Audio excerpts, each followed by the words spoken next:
there's 5 stages to like addiction. The very first one is experiment or a peer or like the peer pressure. So that's your very first stage, and then it's you're trying to build your tolerance. When you're not trying, you're just building tolerance. The very first time I drank, we were just having some shots, and then there was how many of us, and then after that I'm buying a 6-pack, and then I'm buying a case, and then I'm buying an 18, and then I'm buying a 2-4, and it's like that just didn't happen overnight. Yeah. Right. I'm Erica. And I'm CJ. And you're listening to the Her Podcast. Today, we're excited to be sitting down with Shalen Fox. Shalen is a proud member of the Sweetgrass First Nation, and he opens up about his addiction to drugs and alcohol and how he finally got on the path to recovery and has been sober since 2016. In this conversation today, Shalen takes us through his personal story, starting with his childhood experiences to the turning points that led to addiction and ultimately what led him to seek the path to recovery. We'll be diving into important conversations around men's mental health, addiction, and the stigma that can surround these topics, and what active recovery looks like. We get into how he was first introduced to alcohol and drugs, what really led him to live a life of addiction, and how his relationship with alcohol progressed over the years, how he actually hid his addictions, and even his recovery from people in the beginning. Shalen opens up about the shame attached with being an addict and even the shame of getting help and entering into treatment. Get ready for a raw and open conversation and also to be inspired by Shalen's redemptive story. Turn it up, friends.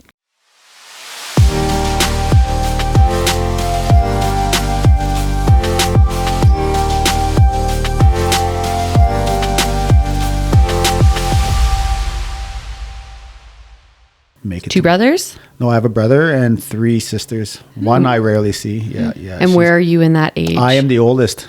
So I am the oldest, yeah. Okay, so, that's a big responsibility. Yeah. I'm the youngest. Are you? So I have 0 responsibility. Oh, it's beautiful. Yeah. You're the oldest? Yes. Yeah. So like you're the first one, it's like trial and error, man. All the weight, all the pressure. Yeah. So it's right? like, yeah. And as the younger ones, like I see my younger sister and I'm like, man, I never got away with that. Like, right? 100%. And it's like, yeah. Well, and this is actually good because I'm really excited about the conversation we're going to get into today, which will circle around a little bit like your journey into addiction and recovery, which I think is going to be so helpful for so many people, whether it's themselves or they have friends or family members that are in that and they're looking to, find ways to be able to help them. But I would love to start off and kick it off today with hearing actually a little bit more about your childhood and what your upbringing was like, and we'll start from there. Yeah, so I'm the oldest of 5. I had a teenage mother, so my mom was pregnant at 16. Wow. So that's where I grew up with my mom. Yep. So I grew up with my mom, and my mom I'm born in 83. So my mom had 3 kids by the time she was 20 with no high school education. So it was I remember bouncing around from the reserve where my mom's from to my dad's reserve to Prince Albert. We were there for a bit, Battleford. Like we were always bouncing around. There was no stability. Yeah. So that was different. And then finally, my mom was an alcoholic, and where she stopped drinking was she had no Christmas gifts. One of the years, I do not remember this. Okay. I was young at the time. I don't remember that. And she said, "I'm not drinking anymore." And she quit cold turkey on a New Year's because she couldn't afford Christmas. So it was this was an eye-opening experience. So that was a catalyst for her. Yeah, so that was her reason and why she stopped. My Auntie Galen, who's very close with her too, quit a couple of years after that, maybe 2. So she was younger though. Yeah. So, but everybody else in my family drank, and my dad was in and out of my life because he still struggles with addiction today. So he could be gone for a couple of days at a time, weeks, and I still don't hear from him, right? And it's just he'll text from a random number, and then so I never save his number because it's always a different one. Yeah. So that was that. But growing up with my mom was difficult because I call my mom a dry drunk. She did not want any help. She doesn't want any help even to this day. If you want to have a conversation with her, you are not getting a good response. There's no safe safe space. So in my own healing journey, where I want to have these conversations about growing up, and this is how I felt, it's like there's no. She can't receive that. She can't, and she won't. So I'm stuck at a healing spot of that sense. So I have to so then I get selfish, because it's like, well, I'm just on my own, and this is my own healing journey. And yeah, so that what makes it a difficult. The one thing I do remember about her drinking, though, I always remember the story is, I don't know how old I was, but I was chasing her around a tree, and she's with her drinking friends, and I'm going around this big tree, and she's going like this, and I'm just like crying for my mom. I'm crying for my mom, and it's like, why doesn't my mom want me? Why doesn't my mom love me? And her friends are trying to hide her behind the back, and the other friends are trying to steer me to go inside, and I'm like, I see you, like, how, you guys aren't fooling me, you know what I mean? I'm just bawling. So that was the one, and I shared that story with my mom, and never really got a response from it but I was in addiction at the time too, so she's probably just the same way I am. I don't really want to talk to people when they're in their addiction world, because that's not the meaningful conversation to be having at that moment. So yeah, so that was that. So you were introduced then to alcohol, and sort of addiction at a young age. That was present in a part of your life. So when I go visit my grandparents and my aunties, there was always drinking involved. There was always parties, and it made it normal. I started drinking at 13. So grade 7 going into grade 8 was the first time I drank with some friends. Yeah. That's what I was going to ask you next, was when your first encounter with alcohol was. I ended up just drinking at just in a park with some friends. Buddy stole a bottle from his mom and dad's house, and that's what we started drinking. There's about 6 of us maybe at the time, and just sharing a bottle. And after that, I enjoyed it, but I love sports growing up, and I've always loved sports. So when I play sports, it's like everything else in my world is gone. There's no problems. It's just me in the soccer field. It's just me and a hockey stick. It's just me and a baseball bat. Like, there's nothing there. So as soon as I started drinking, I'm like, this is two of the same. Like, I don't have any problems. I started to numb the pain. Here I was isolating so I was always playing sports because I didn't want to be at home and I'd be getting in trouble, because I had to learn how to read a room quick from my mom. Okay. Yeah. So tell us about that. Yeah. When you would come home with some exciting news, and my mom's been working like long hours, and you come home, and then you want to share whether I did something good at sports, whether I did something good at school, or even I remember the first time I got a job, I was just like excited because I'm going to get a job, and didn't get any response to it. And I'm just like, so why do I tell you these things then, right? If I'm not getting any love, even that, my mom and I don't have that relationship where it's, I love you, I always reference this hug, Step Brother movies when they're trying to hug. That's how me and my mom are. It's like, we just don't. Yeah. So it's tough. Was that specifically with you, or was that with all of your siblings? I don't know if my brother and my sister are in that sense, but my two younger sisters who came after, like my mom hugs, but I still see the same stuff, but I do see her say, oh, like, I love you, and I still see that hug, because my younger sister's very affectionate and always wants the hugs. So my mom how does. We are. Yeah. So I see it in that sense. And it was so I just kind of started to read the room. If my mom was grouchy and mad, I just went down and I stayed away, or I just got out of the house. And I think I learned to use that today too. I can tell when someone's a good person for me, and if not, then I'm just like, nah, this I'm glad I met you, but I don't want to stick this out, right? Yeah. Okay, so I want to hear a little bit about your progression then, so we're sort of at 13 where you've had your first drink, and what did your teenage years look like? Were you using alcohol sort of, just socially, right? Like at parties and to numb some of the pain? When did you start to sort of ramp up, and, what did that look like, your teenage and early adulthood? Yeah, so, I was very in the Belfords, I was very active into sports. I was always on provincial teams, like playing soccer, cross country running. Like I was winning, like I won a couple medals, track and field. I would go to provincials. I was very fortunate enough to be able to excel in sports without having the financial support. I used to be on teams without because my mom couldn't afford it. We were on programs, and sometimes the coaches would just say like, don't even worry about it. Like, I just want you to play. And I never knew how it was paid. And then, so I was very fortunate of that. And then in grade 10, that's when the bomb was dropped on me. Because I always wondered when I was growing up, because I always wondered, how are you a Fox, Shalen? Everybody else is a Tipuan.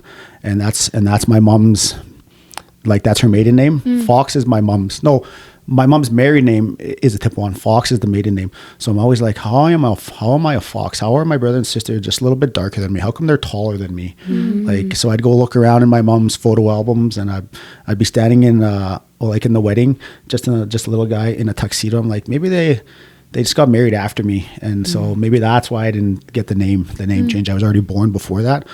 In grade 10, I always had this feeling, you know, growing up, like there was something there, but I didn't know what. And then grade 10, my auntie's married out in a reserve by Prince Albert, and they my Mushroom Cookum take me to a house and say, this is your Mushroom Cookum's house.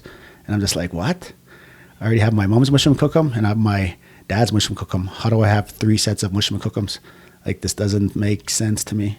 So they walked me into this house, and then these older grandparents of mine, that they just like, I haven't seen you since forever. You look exactly like your dad, you know, and they're calling my aunties, and everybody's coming over to see me. And I'm just like, sorry, how old were you? I was in grade 10. My goodness. So that was where my life just changed, because I was mad at my mom. I was mad at my aunt. I'm like, you guys are lying to me. You guys lie to me all my life, and you try and teach me to be honest. You try and teach me to tell the truth, and you guys get mad at me for these same things, and yet you're doing it exactly to me. And I just never went. I started to change after that. You know, I had a girlfriend at the time, ended up going to live with her off and on. You know, I never really left. I never really stayed at home much more after that. You know, I'd go home if I got into a fight with the girlfriend and I didn't have anywhere else to stay, and then I'd get back with her, and then I'd go. So I started to live with a girlfriend at grade 11 and 12, you know, and then I lived with her sister and a boyfriend, because we're from the same res. And so I never really went back home after that. You know, there was times where I did, but it was just because I didn't have nowhere else to go. So did your alcohol consumption go up then? Oh, it went up drastically. Yeah. Okay. Went up drastically. I stopped playing sports as much. Okay. I still played sports, but I didn't train. I didn't go practice as much as I always did. It was more or less like, got a basketball tournament, okay, I'm going to go play now. And then I started playing recreational sports, which I just, you know, I go play hockey. Well, I'm going to start drinking with the guys. And it's like, then I go golf. Well, I'm going to start drinking with the guys again. So I always had an excuse to drink, you know, and no one ever asked me, how are you doing, Shalen? And my mom never asked me, like, how are you doing? You know, and I remember that time when she told me, and I was just bawling, and then I was like, I was just crying. I'm just crying for this dad that I don't even know. And it's like, why doesn't he love me? Why didn't he want me? You know?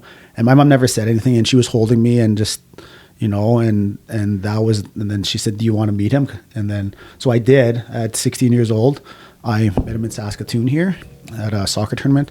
And I remember just standing on a fence, and he's standing beside me, and it's like, I said never again. Like, I don't even think I even told my mom and them after that. I said, I don't ever want to meet him.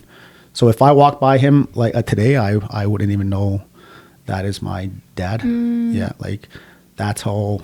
Yeah, so you have no connection. No connection. That's how well I blocked it. Like, yeah. So I just don't want to remember anything. Yeah. That's very traumatic. Yeah, I was so much in pain that I didn't care about anybody else at the time, but I was so much in pain that I wanted to cause pain for other people without actually fighting them.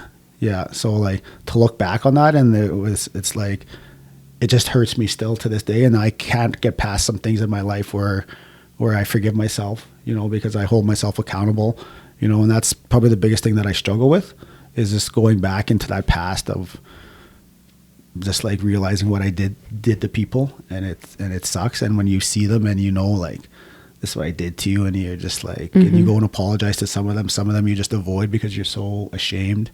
Yeah.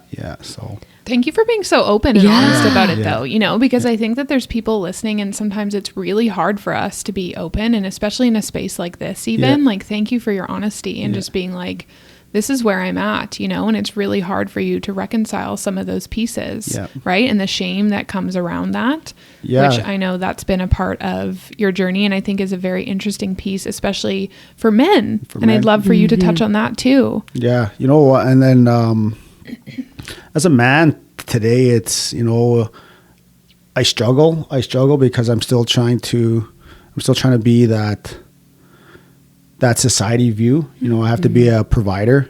You know, I have to be strong. I have to be masculine. I have to hold everything in, and it's hard. And I always say this to the young men that I work with every day. You have two choices. It's hard to talk about your feelings, 100%, but it's also hard to hold them in, and it explodes in some other way. You know, and that's where I was holding it all. I was holding it all in, and once I started getting into drugs, it was at a university. You know, I fell in love with drugs the very first time, and it just took all this other pain away, that pain of my dad. So, sorry, I want to clarify. So after high school, you decided to go to university? Yeah. Okay, and that was to become like a teacher? Yeah. Because that's what you are now? Yeah. Right? Yeah. So even at a young age, you knew you wanted to be a teacher? I didn't know I wanted to be a teacher. Okay. No. Tell us.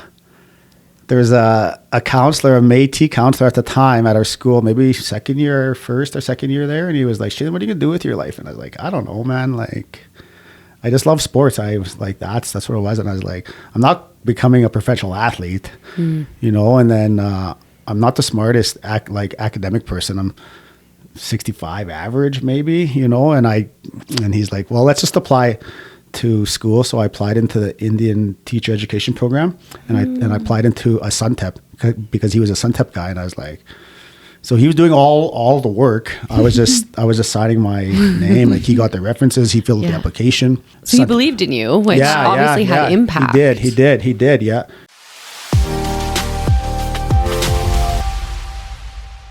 Ever dreamt of waking up with lashes that are flawless and brows on point without lifting a finger?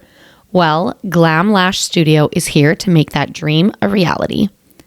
If you're all about saving time in the morning while still looking absolutely stunning, this is for you. Lash extensions, brow laminations and waxes, keratin-infused lash lifts and tints. The dream team for an effortlessly stunning look. Emphasis on effortless. So here's the deal. Their lash extensions bring the drama, giving your eyes that extra pop. I used to have lash extensions and I absolutely loved how it looked. Brow laminations, it's like magic for your brows, giving them that Insta-worthy fluffiness. I recently had one of these and highly, highly recommend. And let's not forget about their lash lifts and tints, the not-so-secret weapon for a low-key, high-key, gorgeous look. Say goodbye to the morning makeup struggle and hello to routine as easy as hitting snooze. Your future self will thank you, trust me. Book in today at Glam Lash Studio and let their team of extensively trained and qualified staff do the rest. Her listeners are getting a special code to receive a discount on their next visit. Use code HER10 when booking in with the amazing staff at Glam Lash Studio. We're all about making our mornings easier, and we're doing that with Glam Lash Studio. Don't forget to use the code HER10 to save when booking. It's time to amp up those lashes and brows because life's too short for dull eyes and you deserve to shine. Don't forget to use code HER10 when booking and connect with them at glamlashstudio.yxe.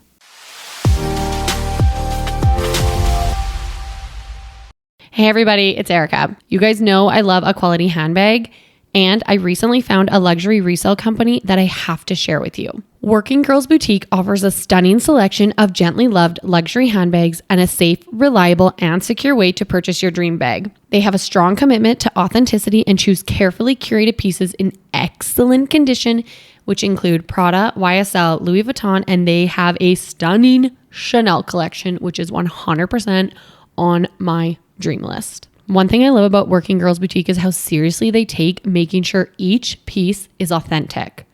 Ensuring authenticity of luxury items is a serious business, and Working Girls Boutique prides themselves on thoroughly checking every item they choose to the highest degree. They even use AI technology so you can feel super secure about the bags you are investing in. Working Girls Boutique also offers a flexible payment plan so you can secure your dream bag without breaking the bank. Plus, they gave us an exclusive discount code for the Her community, which is amazing. It's code HER50 to save $50 off your purchase. If you're like me and constantly looking for that next dream bag to add to your closet, you can find all the details on the newest designer additions on their Instagram at Working Girls Boutique, and head to their website, wgboutique.com, to secure your dream bag. Don't forget to use the code HER50 for $50 off your purchase, and 100% make sure to tag me because I want to see what bag you snagged.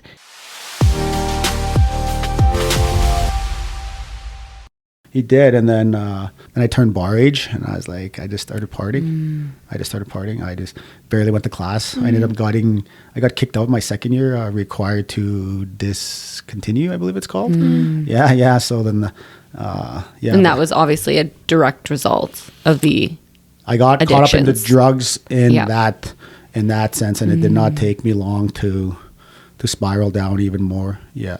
So. Well, were you doing a whole bunch of different kinds of drugs? No. So Were you a drug I'm not choice? I'm not much of a smoker, so I don't really know how to inhale. So like smoking cigarettes and smoking weed wasn't something that I got into. Yeah. My drug of choice was cocaine. Yeah. So once I got hooked on that, it was Yeah. And how old were you the first time you tried it? 19. Wow. Yeah. So it didn't take me long, and then.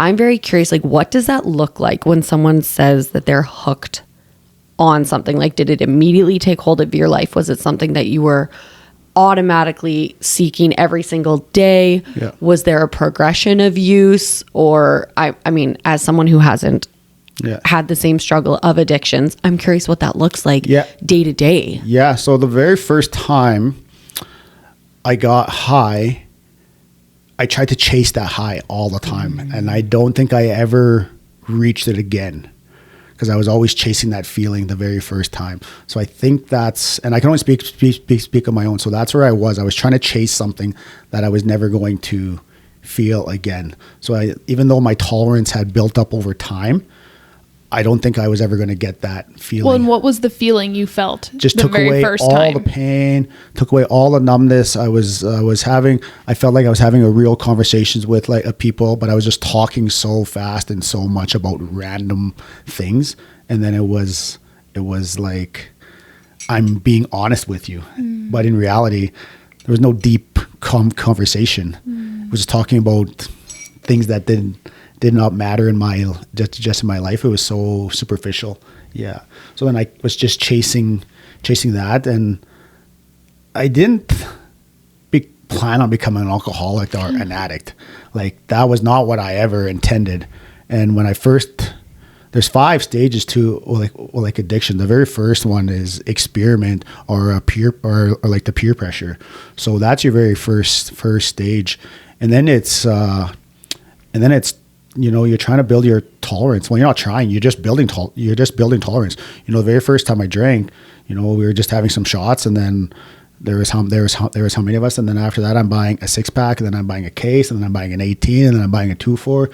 And it's like that just didn't happen overnight. Yeah. Right. and then I can't stop. Like I don't know how to stop because I was so used to doing it to have fun. That I didn't know it was a depressant at the time, and it was making me feel worse the next day. Right. So then I just if I keep drinking, then I'll stay up. And then once I learned that my drug of choice was able to keep me up longer, then I didn't have to have this hangover, and I can drink longer. Yeah. But then once I came down after 2, 3, 4 days, it was less like I don't like this. I don't like this feeling. It's dark, and it's scary. And I started to hallucinate, especially when I was coming down. Man, I was paranoid, and I was hallucinating, and I don't want this anymore. So I just try and find it some more. I'd go drinking, and it was just like, I just caught in that cycle. Yeah. Caught in that cycle. And I didn't want to deal with any pain. I didn't want to tell anybody what was going on. What was I feeling? I just was holding it all in. but then it would come out in different ways. You know, I'd be in relationships and I'd jump from relationship into relationship. It was always fun in the honeymoon stage, you know, in the first month or two. Oh, Shalen's so fun. It's great, man. This guy is so fun. Like, look at him. He just jokes around with everybody, gets along with everybody. And then when they want to, and then it's like, Shalen, I don't want to go out. Like, how come we can't stay in? And I'm like, you met me drinking and now you're getting mad at me for drinking. You knew what I was.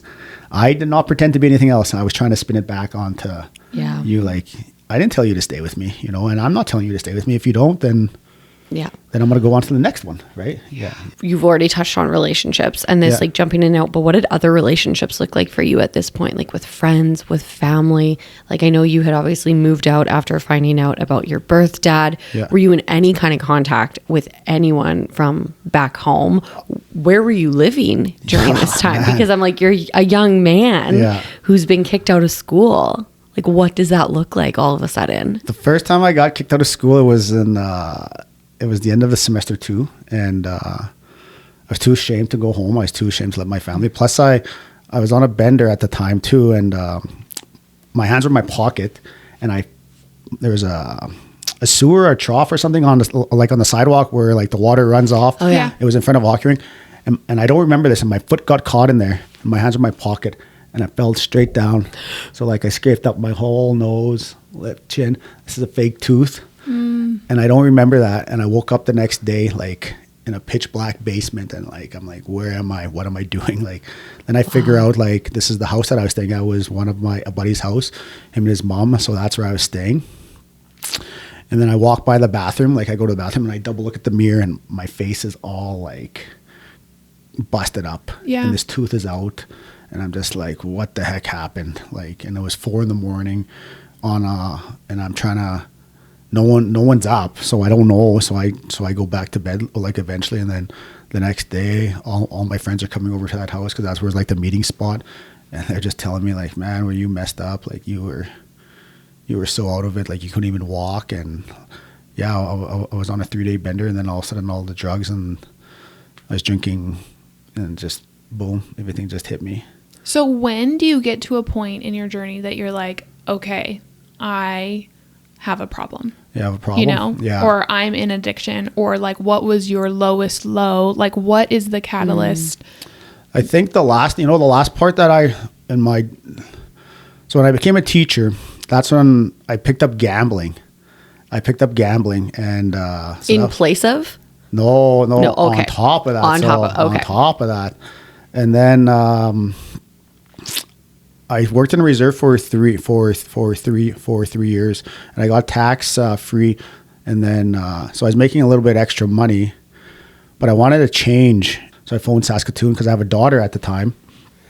Yeah, so I had a daughter at 24. Maybe we need to backtrack. I know. Yeah. And I'm like, I thought they were closer together. Well, and I'm sitting here being like, you became a teacher during this time. No. So would you have been like a functioning addict? Nah. So where I went back, because you had asked this question, then you asked. So where was I living? So when I came, when I got kicked out of school. Yeah. Once I healed up and I got my tooth fixed, a couple of my buddies, there's more than a couple, there's about 12 of us, they were going down to the States to go work a seismic. It's like the basic, they're just trying to find oil. So they're just walking and planting these phones in the ground. It will shake. My father-in-law's a geologist. Yeah, so I went and did that. I just jumped on the bus with them.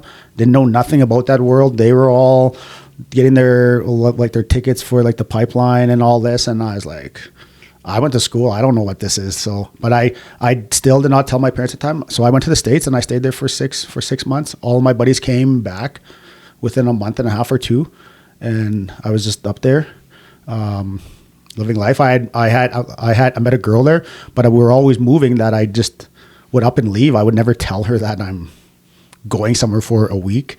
So she'd be like wondering, like, and then I'd come back and ta-da, like yeah, and she was just like, I can't do this, man. Like, you just up and go whenever you feel like it. And I'm not from here. I'm gonna go anyways. Like, yeah. And then I went back to school. I became a TA. It was called a TA at the time. So I went back to a TA in my reserve. I was like, because I got tired of that life. I was just drinking, spending up my money, and then I was like, maybe I do want to be a teacher. I don't know. Like, I never really got any placements, so I never did. So I became a TA on the reserve, and I enjoyed it. And there was a teacher at the time there, and that's where my daughter came. So we ended up meeting there, and so we had a daughter. I was 24 at the time. Yeah, so there was a big stretch where I was still drinking, and her mom was a teacher, and then I came and lived here in Saskatoon. I went back to school. I was like, I want to go back to school, and I got in, but it took me like hoops and obstacles to get back in. I was an unclassified student, open studies. Then I was arts and science. Then I got into education. I think it took me 8 years to finish. Wow. Yeah. So I had my daughter that time, but I was still drinking, but I was also still using. But I was at a point in my life where I was like, okay, I can't drink when I have to do a test or I have to write like an essay. And there was times when I was like, well, I'm not going to drink, but I'm going to use. So I'm going to write the essay. And then there was a time in there where I was asking for help. I was crying for help. I was telling my auntie and my mom, like, I don't like this feeling. You know, I was on the way to Edmonton. I was going out there for like a New Year's. I'm like, I'm tired. Like I'm tired of this feeling. You know, I just want to harm myself. You know, I was telling that to my auntie, and they're like, come home. And I'm like, I'm already close to Edmonton. I ended up still drinking, and I was just holding all that pain in. And so when I came home, I stopped drinking for 6 months, but I was still using. That's where my using took off after that even more. And then I became a teacher, and I only lasted 6 months of not drinking, and then ran into a girl. And I was like, well, she's drinking, so I might as well drink too. Yeah. And then I was just like, it was just like I never left. Well, and as you say this, so you're sharing, like, you have a daughter. Yep. You like take 8 years to do school. At any time in this timeline, and you know, you say you called your family and you're like, I'm sad, I can't do this anymore. Was there ever a part of you that thought, I have a problem, like I'm addicted? Or was it always like, the problem is the way I'm feeling, not the way I'm trying to heal the pain? Yeah. It was I never thought I was an alcoholic or an addict. I always wanted to find a way to not feel like that anymore. Yeah. Whatever that was, I didn't want to feel like that anymore. And I remember Shalisa's mom, we got into a fight or something, and I ended up going to see a therapist. I was starting to seek out like a therapy help. I've seen a couple, didn't really mesh well. I found one at the university. It was free. That was my third option. I ended up just staying there. And I remember like 2 weeks in, and I was like, can I bring my daughter's mom and you can tell her that I'm doing therapy and I'm doing good so I can get her back? And he's like, it doesn't work like that, Shalen. And I was just like, because I wanted some kind of validation that I'm on this right path. Yeah. But yet I was never talking about the drugs and alcohol. It was always just like, how do I get her back? But you sought out therapy. Yeah. And how does that happen? Just through Google, I think. But like, what makes you choose to go to therapy? Because I don't know. There are people not in addictions who, you know, are like struggle with the idea of like going to therapy or getting help or whatever. And so I'm curious what that looked like for you. Did someone ask you about it? Did you have like a friend mention you should go? No, I don't think there was anybody. I think it was just to get back Ashlisa's mom. Like, I don't think it was anything. Okay. Yeah. Like, and then I was always in a denial. Like when people would tell me like, you're just a drunk. I'm like, no, I'm not. I'm going to school. Like, screw you. Screw you. Like, I'm going to university. What are you doing? Like, you know what I mean? So I was trying to use that as an escape, you know, trying to like a deflect, trying to be in some kind of like a denial. So so then ended up becoming a teacher, and still I joke around about it now, and I'm like, man, it took me a long time to get to university. Like I should be a doctor, and then but I'm not a doctor. Right? But then now it's like, man, like I had to work to get to get there, and like so that was a struggle in my. I just got bad into that. I wanted to be closer to Shalisa at the time. So when I was a teacher, so that was I wanted to be closer to Saskatoon because that's where Shalisa's mom was like working. We weren't together, but I wanted to be more present in her life. I was just a weekend dad. You know, I was coming around when I got paid, and then I would pretend to be this great dad by taking her to go buy Pampers, go feed her at McDonald's, go buy her shoes, something.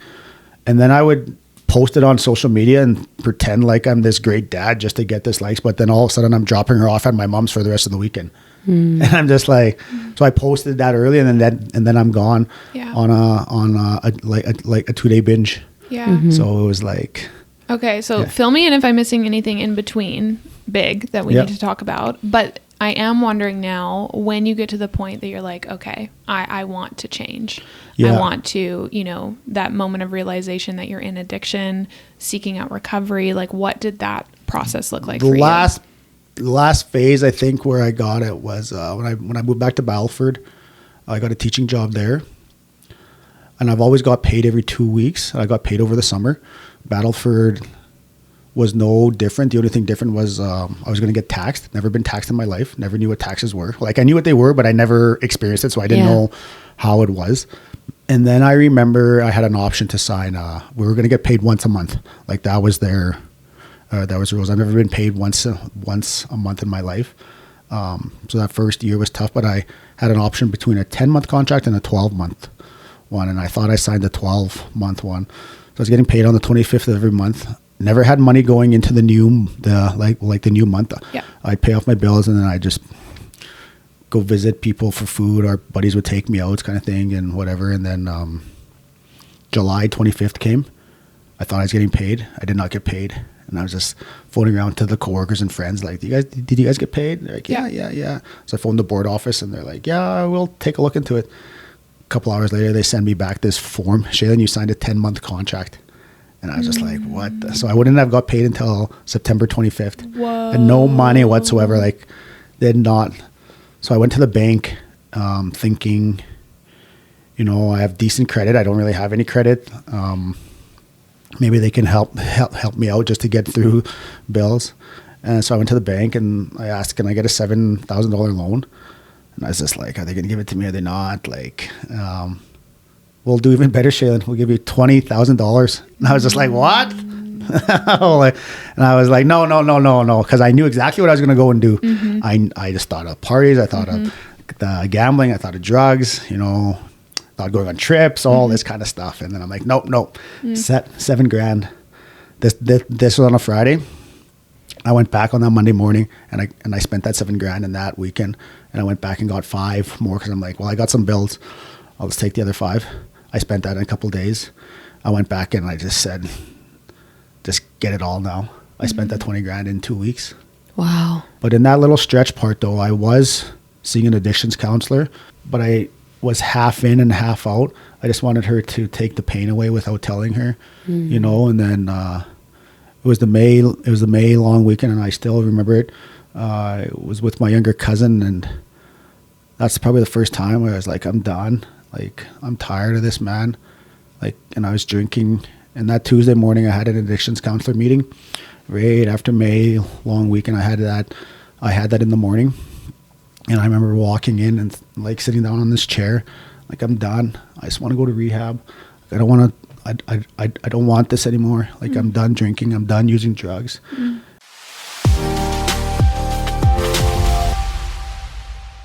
Okay, what I'm about to tell you may have you either shocked or rolling your eyes. I have received both reactions, so here we go. I'm terrified of public speaking, or at least I used to be. I know. How can me, Erica, be nervous of public speaking? Believe it or not, it's always been something I've struggled with. Even though I'm outgoing, extroverted, and not afraid of attention, public speaking has always been this big thing that I just could never handle or do. Until now. I went from feeling sick and wanting to back out of any speaking engagement I was leading to feeling confident, prepared, and equipped with the tools I needed to take on any crowd that was put in front of me. And I'm going to tell you how that happened. I had the opportunity to sit down with Heather Morrison on episode 58 of our podcast to chat all things public speaking. Heather is a broadcaster and public speaking coach who is changing the lives of so many individuals just like me. I learned so many different things in the 1 hour we got to visit, like feeling nervous is normal, having the shakes doesn't mean you can't provide value, and the most important thing, that public speaking is a skill anyone can learn. I think we assume that being a good public speaker is something people are born with, when really anyone who has a desire to be good at it can be. They just need the right tools. Coach Heather will show you how to get rid of everything that is getting in your way so you can become the confident and authentic speaker you're meant to be.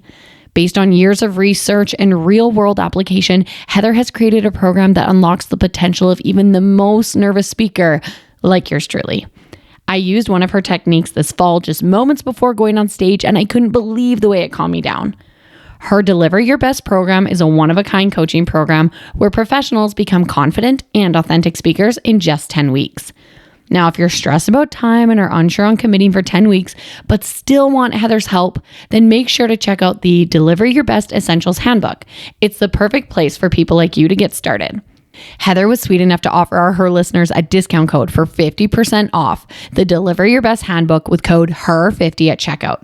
If you're looking to kickstart your public speaking career or get over those fears that have been holding you back, then it's time to book in with Coach Heather. Find her on Instagram at Deliver Your Best, spelled exactly as it sounds, and click on her bio to apply for the Deliver Your Best program today. And if you're antsy and you want to get going right away, make sure to snag the Deliver Your Best handbook and use code HER50 to get 50% off. It's time to deliver your best, friends. Book in with Coach Heather.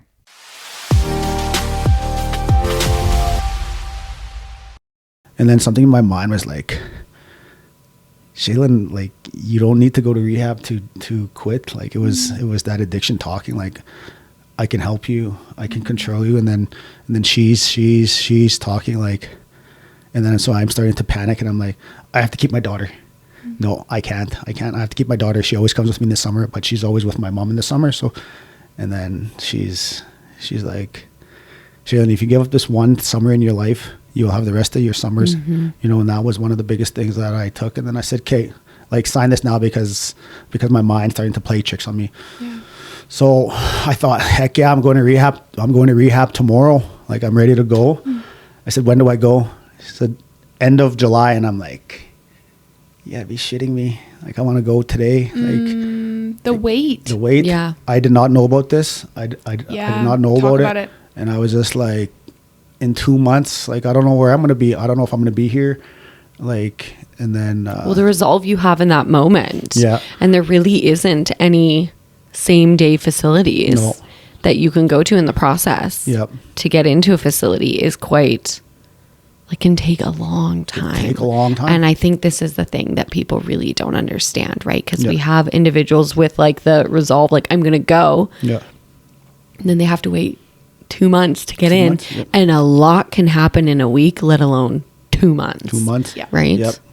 So I was scared. Scared. I went back to work.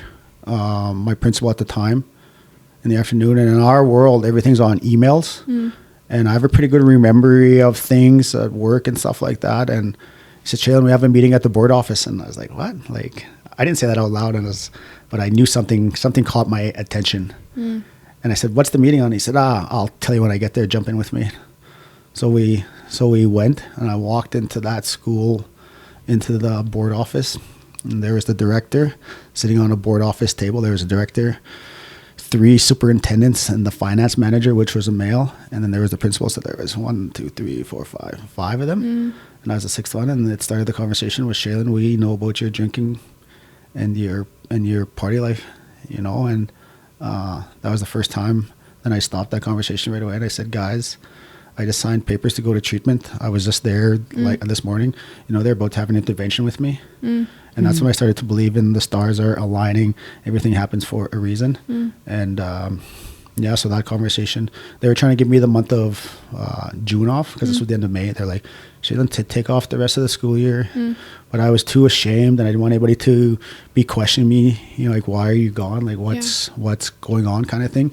And I said, I'll try and stay sober. I'll try and do all this. And they're like, yeah, no, as long as you, because work doesn't really affect it. It's your social life, Shalen. Like, that's like we know you're partying out and all that kind of stuff. Eh? And then so that left. I had their support to go to treatment. I would have missed a little bit at the school at the start of the school year, and then I got moved up to July 5th. Yeah. So I wouldn't have missed any school time. So I was like, no one is gonna know. Yep. And then I got into my mind like, well, you're going July 5th. You might as well go all out now. Get it out of your system. Oh, okay. Yeah, and Yeah. I honestly did. I spent it all, you know, and I remember the Do you think that's common? I think so. I think so. If you have to wait, Like a final bender. I think if Yeah. and the only reason why, not the only reason, one of the biggest reasons why was, was my buddy. I didn't have drivers, so I told my buddy to drive me. When I got paid on the 25th, I sent him some money to go and drop me off just outside of Lloyd, Thorpe, and I remember the day I was going July 5th. I remember the last time I used was July 1st. Oh. The last time I drank was July 2nd. I remember what I was drinking. And then I got into July 3rd. I just relaxed. I was talking my way, going back and forth in my mind. July 4th, I was like, that was the biggest in my life. I was 240 pounds and my knees were hurting, my ankles, Achilles, hips. Then I was just like, well, you're gone for 45 days. You might as well just eat all the junk food you want. So I went to McDonald's, I went to Pizza Hut, I went to A&W, just found this money kind of thing. And then the next morning, I'm just like, Troy, don't pick me up. Like I was just telling that to myself, Troy, I hope you don't pick me up. And he was there, and he drove me. And I remember going there and feeling so ashamed and embarrassed that I'm going to treatment. I wasn't even excited to go get help and stop. I was just thinking, well, what people are going to think of me. I was caught in that state of mind. How long were you in recovery? I was gone for 45 days. Okay. Yeah, and probably the hardest thing in life I ever had to do. And I always say this, and it's I always say I wish I'm at that healing point where I'm never going to cry. And it's my daughter was 9 years old at the time, and I remember phoning her mom's cell phone, and I never didn't want to tell her in person, and I didn't want to tell her, and I said, Dad's going away, he's sick. And it's still the hardest thing I ever had to do in life, you know. And she didn't know, she didn't deserve anything, and I struggle with that. And it's telling her that I'm sick and I have to leave for 45 days is the hardest thing I ever had to do, you know. And when people always ask me, what's your why? How do you stop? I think of Shalisa the very first thing in my life, because I never want to hurt her, you know, and she doesn't deserve that. And I remember hearing this, they said, your daughter will end up with someone like your dad. And I never wanted Shalisa with someone like me. I didn't want to show her what an unhealthy man was or whatever. This is what a man should be in your life. This is what it is, you know. And I was ready to change for that sense, you know. And I was gone in treatment. It took me about 5 days to say I'm an alcoholic and an addict. I never wanted to say it at the start. I did the 45 days. I remember on day 28, because I asked, like, what's a normal treatment time? I remember asking, and they said, well, usually 28 days as people go. And then I said, well, like, what's on the addiction worker side, what do they normally want? They said 90 days. If I were to tell you the truth, Shalen, it's 90 days. I said, well, how come we go 45 only? It's money, because it costs money to go. I didn't know that. I was on a funded bed, which was like 20 grand. And I'm like, imagine if I didn't have if there wasn't a funding bed, I wouldn't have been in treatment. Like, I didn't have 20 grand. So Correct. yeah. And day 35, I asked myself, I was like, am I ready to go home? And I wasn't. Day 45, I was like, man, I'm ready to go home. And around day 30, day 40 or somewhere in there, I remember this one lady had to pay bills, so they let her go get her phone. And I remember, because we didn't have phones, no internet, and she came back just rattled, and I was just like, what's going on? She said, man, I turned on my phone and and all these messages. She was just like, so we're in a bubble. That's when I learned I was in a bubble. Everything, I was in a safe place. And I remember, like, man, I'm getting my phone back in a couple days. And I was like, I don't know. I was like, creator, God, higher power. I was just like, I don't want to read these messages of, where are you? What are you doing? Let's go. Cause I just did what I always did. Just got up and left. Didn't tell anybody. Just my mom and my auntie in work had known. Didn't tell any coworkers. No one, no friends. No one really knew. Then I get my phone back and I turn it on. No text messages on my phone. I was gone for 45 days. I don't know what happened. I don't know what happened to this war. And that, to this day, I still don't know. Wow. So whatever I prayed for was answered. Well, because, I mean, from my understanding, you know, you can go to rehab. Yeah. And you can be in a bubble. Yeah. But it's like, as soon as you come out, the world just comes in on you. Yep. Right. And if you go right back to where you are, I mean, the chances of relapsing are very high. Yep. So I'm curious, because that was your only stint in rehab, correct? Yep. So I'm curious, because I've also heard that, like, take some people, like, statistically, like, a lot of 4 people I times, know go like 4 many times Yep. before it really, you know, sticks. Yep. And so what did you do once you left rehab? You know, I think first and foremost, I went to rehab once, but I tried to quit in so many different ways. Like, I'm not going to drink on Fridays. I'm not going to drink on paydays. All these different ways I tried to. I'm not going to mix drinks. I'm just going to use tonight. I'm not going to, you know, I was trying all these different methods, but I never thought of actually quitting was was the way to do it. What had happened was I prayed. I prayed that I wasn't going to see my addiction friends. I prayed I wasn't going to see anybody. I prayed I just wanted to stay at my mom's house. I went back to my mom's and I prayed, and 5 days later I went and played in a soccer tournament because people had heard I was home and had my phone, and they were texting like, come play in a soccer tournament. It was in the Balfords, and I said, yeah, I'll play. And I was 240 pounds when I went in. I came out, I was 200 pounds. I was running, I was eating healthy, I was living life great. I was in that bubble. I didn't want to see anybody. When I played in that soccer tournament, and boom, my Achilles pops, ripped. What I prayed for happened. I didn't want to see anybody, didn't want to be around anybody. Creator, higher power, God heard what I wanted, and he gave it to me, and he put me on a couch. He put me in a cast for 13 weeks. So you don't want to be around anybody? I'm going to put you on a cast. Wow. For 13 weeks, you know, and I wasn't mad. I wasn't sad. I wasn't hurt. And I thought, man, I have to learn how to walk physically and metaphorically. I had to learn how to walk again in life. In life, I had to learn how to ask for help. So I'm in crutches. I had to learn how to speak up what I was feeling. I went to work. Had to ask people to make a plate for me to supper, make a bowl of cereal, the littlest things. I was living life good. I went to a lounge once with some friends from work, and I was white knuckling it. I remember it, and they didn't know I quit drinking. And I'm just like, I just got to get out of here, man.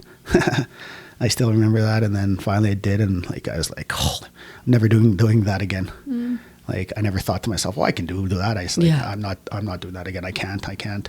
I'm wondering how you go from white knuckling it at a bar with coworkers who don't know you've quit drinking to publicly speaking about it. I went to work and we were doing this exercise. It was called a blanket exercise. And anyways, there was a talking circle after. And I was the last one. Because they started speaking with someone right here. Oh, yeah. And so I'm just like... That's fun, because then you get to think about it the whole time. And I know. So I'm like, do I tell them? Do I just... Because most people are being honest in some aspect, but they're sharing what they most comfortable with sharing. Some are just, I'll pass. And I'm just like, man, it's getting to me. Then I'm just like, this is my chance, Shalen, be honest. And I told him this is the hardest year of my life, and I'm crying and I'm sharing that I'm an alcoholic and I'm an addict and I went to rehab, and they're all like, what? Like, we didn't even know you were gone. Like, because it was just a regular summer. We'll all just go our own ways and I'll see you back. And that was the first time that I shared about it at work. And lots of people were coming up to support me, and give me hugs and praise and thanks for the honesty. Then people are telling me like,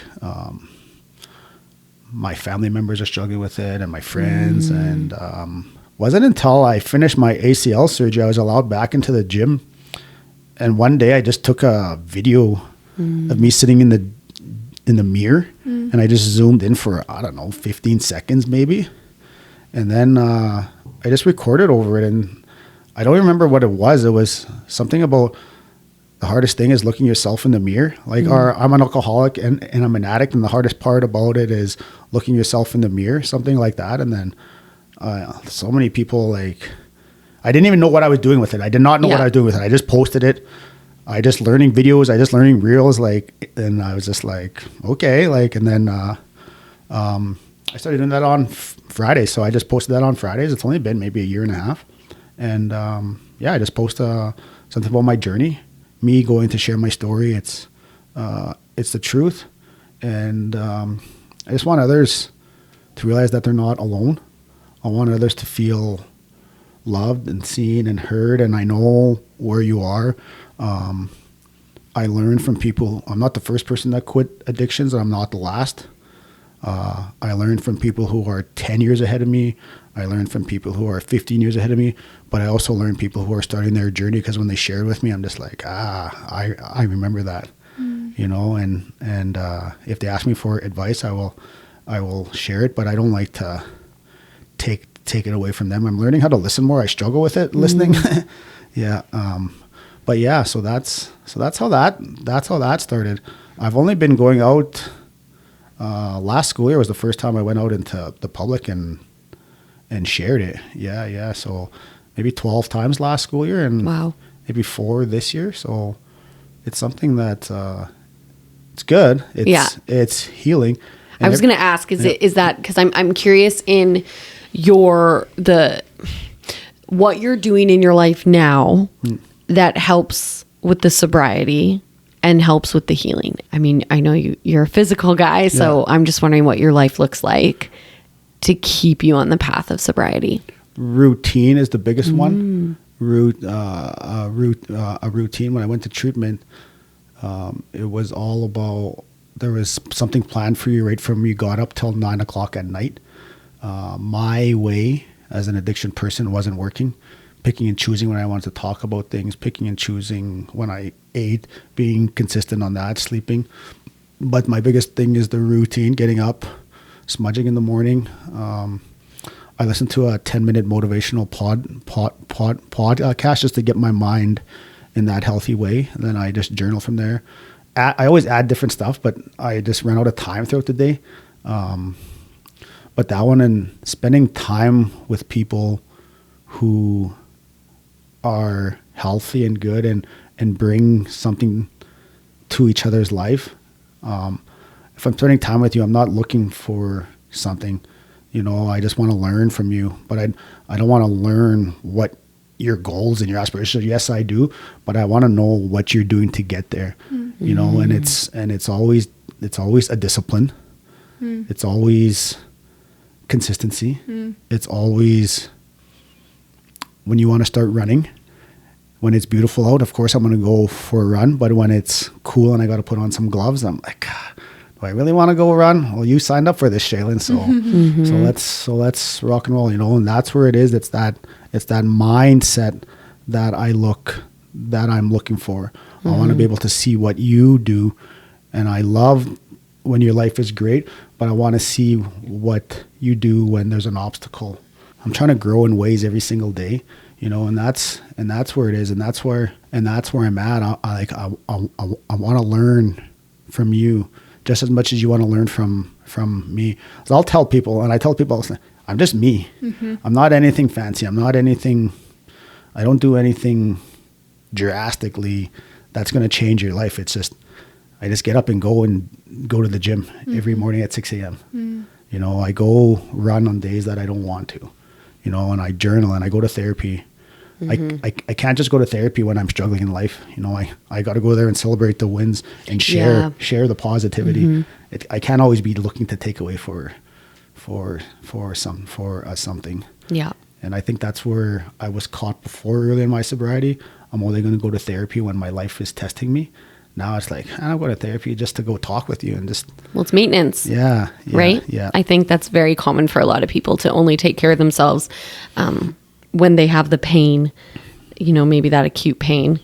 And it's like there's so much more before that that leads to that final kind of breaking point. Yeah. We always like to ask our guests at the end of every podcast if they can share with us a piece of advice that they either have been given that has kind of like impacted their lives, or a piece of advice that they like to share with others to hopefully impact others. Yeah, there's a few, there's a few sayings. Day one or one day is always my number one thing that I say to myself every single day. No matter how many days I go to the gym, how many times I go to therapy, it's day one, or else if it's one day I'm never gonna come across. I'm always pushing in the back. The presentation that I go out and speak on it, what I name it, it's don't count the days, make the days count. I don't know how many specifically days I've been sober and clean. I can tell you the date, but I don't have the 1,336 days.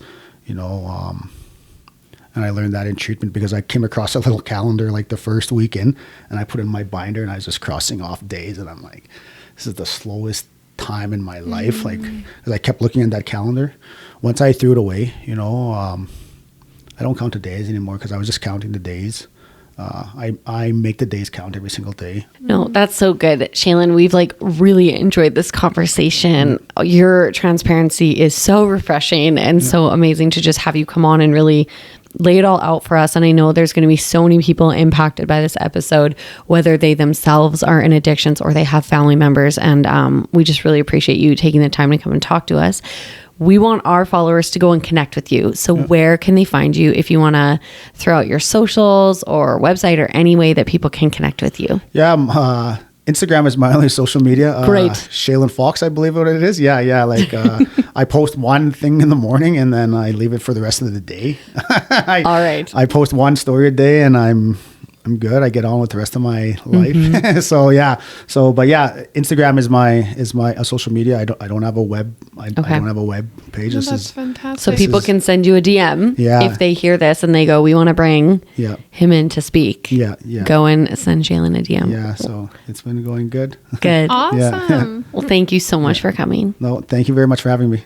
Thank you everyone for joining us on this episode of the Her Podcast. If you want to follow along with us, you can find us on Instagram and TikTok at its.her.podcast. We can't wait to see you there.